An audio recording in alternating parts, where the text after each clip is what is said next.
Flipkart থেকে phone এলো, madam আপনার একটা পার্সেল আছে। পার্সেলটা পেয়ে তো আমি বেজায় খুশি, বাট এটা কি হলো আমার সাথে? ফ্লিপকার্ট থেকে তো আমি তো কোনো অর্ডার দিইনি, তাহলে পার্সেলটা আমার নামে এলো কেন? ব্যাপারটা কি হলো একটু সিআইডি তদন্ত করে জানতে হবে। তো চলো, পার্সেলটা যখন ফাইনালি এসে গেছে আর দেরি না করে এবার ওপেনিংটা করে ফেলি। এটা দেখে মনে হচ্ছে তো মনে হয় কোনো একটা প্যান্ট আর হবে, বাট ভেতরে কি আছে চলো সেটা খুলেই না ওই দেখা যায়। খুলে যা সিম সিম, ও মাই গড, একটা নয় দুখানা প্রোডাক্ট, তাও আবার আমার জন্য।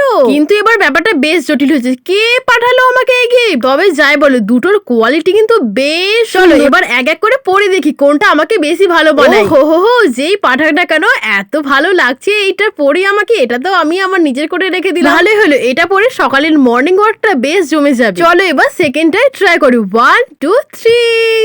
হো এটাতেও তো বেশ সুন্দর লাগছে। চলো এবার তোমাদের পুরো ব্যাপারটা খুলে বলি। গতকাল ছিল ফ্রেন্ডশিপ ডে, আর সেই ফ্রেন্ডশিপ ডে উপলক্ষে আমার একটা স্পেশাল ফ্রেন্ড আমাকে এগুলো পাঠিয়েছে। আমি আমার পিন কোডটা পোস্ট করে দিলাম।